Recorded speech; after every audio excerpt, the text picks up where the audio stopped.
Eu sou o caminho, a verdade e a vida. Ninguém vai ao Pai senão por mim. É uma palavra que João nos diz no capítulo 14, no versículo 6.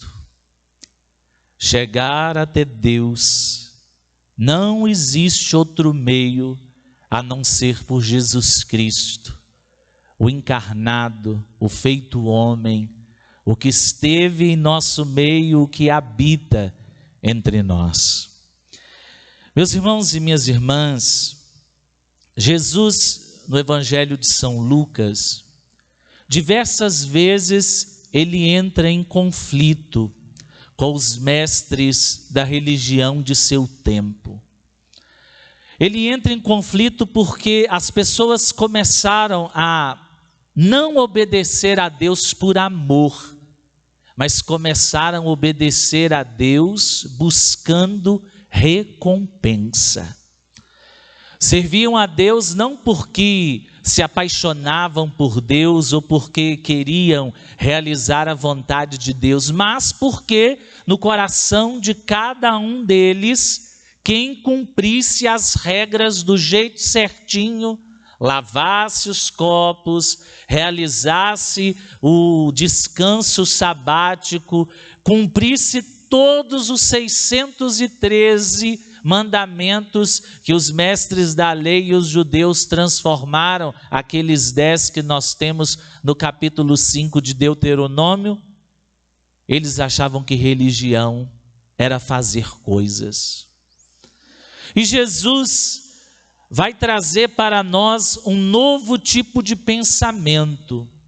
Em que consiste esta maneira de nós nos religarmos com Deus? Consiste em amá-lo de todo o coração e realizar a sua vontade, ainda que isso nos custe a nossa vida, ainda que isso nos custe até a nossa própria dignidade. Olha que absurdo quando a religião se transforma em apenas lei. Os discípulos, no dia de sábado, passando por uma plantação de trigo, começam a colher as bagens e começam a comer aquele trigo, e os fariseus na hora já começam a gritar e a se desesperar, porque os discípulos estavam fazendo algo que não era permitido em dia de sábado. Olha, comer para a sobrevivência não é permitido? Está realizando um serviço para poder satisfazer as necessidades que nós temos biológicas e humanas. E Jesus convida aqueles homens a reler a religião a partir da visão de Deus. O Filho do Homem é Senhor do sábado. O Filho do Homem é Senhor do domingo, da segunda, da terça, da quarta, da quinta, porque Deus, Ele está no meio de nós. Nós vivemos o sábado permanente. Porque no sábado os judeus pensavam, é o dia que o Senhor está a nosso favor, é o dia que o Senhor escuta as nossas preces. E nós sabemos que depois que Jesus veio a esse mundo, Deus escuta as nossas preces todos os dias. E escutando as nossas preces, Ele nos convida a responder a Ele com todo o coração, obedecendo seus mandamentos, mas sempre obedecendo por amor e por acreditar que a obediência nos faz alcançar esta vida eterna. Todos aqueles que servem Jesus precisam ter essa consciência. Jesus não nos chamou para fazer coisas e não nos chamou para que a gente tenha uma vida nesse mundo muito boa, perfeita, cheia das coisas, como alguns nossos irmãos cristãos têm dito por aí, a chamada teologia da prosperidade. Essa teologia, ela não pode ser retirada dos ensinamentos de Jesus, porque Jesus nos ensina com Ele a assumirmos a condição de servos, assumir a condição de indigentes, assumir a condição de lixo, como São Paulo nos lembra hoje na carta aos Coríntios. Nós somos tratados assim, como o lixo do mundo, a escória do universo. Somos perseguidos e suportamos. Somos caluniados e exortamos. Somos injuriados e abençoamos. Porque aquilo que nós queremos conquistar não é para mim nem para você, mas é para Cristo. E quando nós, vivendo essa espiritualidade do serviço, passamos a ter a espiritualidade de São João Batista, que dizia que era necessário que Jesus crescesse muito e mais, e ele diminuísse, nós vamos entendendo, porque São Paulo vai dizer aos coríntios: olha, não fiquem preocupados se nós somos humilhados, se nós somos envergonhados, porque nós fazemos isso em nome de Cristo. Hoje nós celebramos Madre Teresa de Calcutá, a santa dos pobres, uma mulher que largou uma vocação que ela havia descoberto lá quando morava na Iugoslávia. E ela descobriu essa vocação através da oração, que era necessário ela seguir Jesus de um jeito próximo. Entrou para o convento, foi enviada para a Irlanda, aprendeu inglês e de lá foi para a Índia. E sempre a incomodava quando, saindo às ruas da Índia, ela percebia a pobreza. Enquanto ela estava vivendo no convento, cercada de luxos, naquela época a gente pode considerar assim luxo, porque do jeito que os pobres de Calcutá viviam, as irmãs viviam no céu. E essa mulher um dia, porque um homem lá numa estação ferroviária olha para ela e diz: eu tenho sede. Ela estava indo fazer um retiro nas montanhas do Himalaia. Ela sente Jesus olhando para ela e exigindo dela muito mais do que ela fazia. Tenho sede.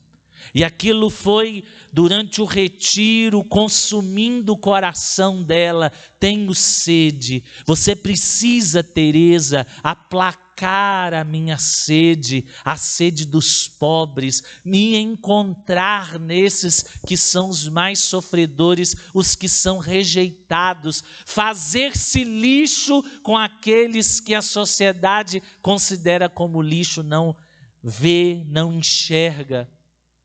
E ela, por Cristo, abandona sua vida no convento e sai para ser missionária do amor, da caridade.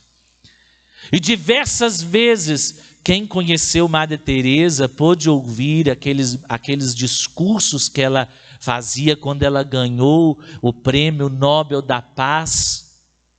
Ela falou contra o aborto e disse uma palavra que eu não consigo tirar da cabeça. Ela diz assim: se você, mulher, homem, família, que não tiver condição de criar uma criança e for abortar, tragam todas para mim que eu vou cuidar delas. Olha a audácia dessa mulher. Ela estava sozinha? Não. Definitivamente, ela tinha Cristo. E lendo os escritos de Madre Teresa, as cartas que ela mandava para o seu diretor espiritual, nós percebemos que essa mulher, ela viveu a vida inteira na escuridão.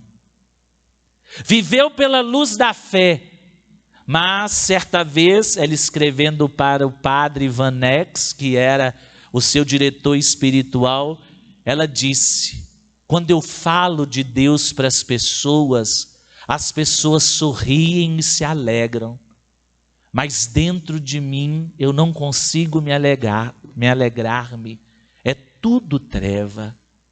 Portanto, quando ela foi no processo de beatificação e canonização, muita gente achou que Madre Teresa tinha perdido a fé, porque diversas vezes nesses diários ela perguntava: será que o Senhor existe? Será que o Senhor é de verdade esse Deus em quem nós acreditamos? Olha, a audácia de um coração apaixonado colocar a sua fé em suspenso. Jesus gosta disso, porque isso revela que a nossa maneira de se relacionar com Deus não é uma maneira mentirosa. Nós temos coragem de dizer para Jesus, botar o dedo no nariz dele e dizer: o Senhor me abandonou, eu estou sentindo falta, eu estou vivendo na escuridão, e mesmo assim continuar o trabalho para Cristo. É impressionante como Madre Teresa de Calcutá soube ouvir a voz de Jesus, como ela soube ver nos pobres a carne de Cristo que sofria. Ela dizia: tocar os pobres é tocar o próprio corpo de Deus. Isso aqui não tem nada a ver com socialismo, comunismo, ideologia marxista, nem ideologia nenhuma, tem a ver com o evangelho de Deus. Olhar para aqueles que são esquecidos. Jesus sempre fez isso. Jesus não foi nos palácios, Jesus não foi diante dos ricos. Ele começou e realizou o seu projeto de salvação, convidando a todos, mas preferiu estar no meio dos pobres. Sabem por quê? Porque o pobre em espírito, a ele pertence o reino dos céus. E a categoria de pobre aqui não é apenas aquele que não tem dinheiro, é aquele que não tem o jeito de cumprir as suas necessidades. Nós temos que olhar por eles com um olhar mais atento, porque eles precisam do necessário para viver. Tem que ter ajuda, tem que ter busca de direito, sim. Mas é preciso olhar também para os outros tipos de pobres. Aqueles que não têm esperança, aqueles que não creem em Jesus, que não amam Jesus. A missão de Madre Teresa continua hoje, porque Cristo nos diz e olha diante de nós e fala: a nossa religião, o modo de nós entrarmos em contato com Deus não passa por leis, mas passa pelo amor. Santo Agostinho dizia: quem ama não precisa ter medo de pecar. Olha, aquele que ama de verdade consegue viver o reino de Deus no seu pensamento, nas suas atitudes, naquilo que fala, naquilo que pensa e naquilo que age. Que hoje do alto céu o nosso Senhor Jesus Cristo, que com certeza está lá abraçadinho a Madre Teresa nesse dia em que a igreja inteira celebra a sua memória, que a gente possa ouvir Jesus dizendo àquela mulher que viveu uma vida para os outros: venha, entre para o banquete sagrado que foi preparado para você desde antes do mundo existir, porque você fez as minhas boas obras, não buscando recompensa, mas porque você me amava de todo o coração. E é isso que Jesus quer fazer conosco, quer nos amar, e quer fazer com que esse amor seja atitude na vida dos outros.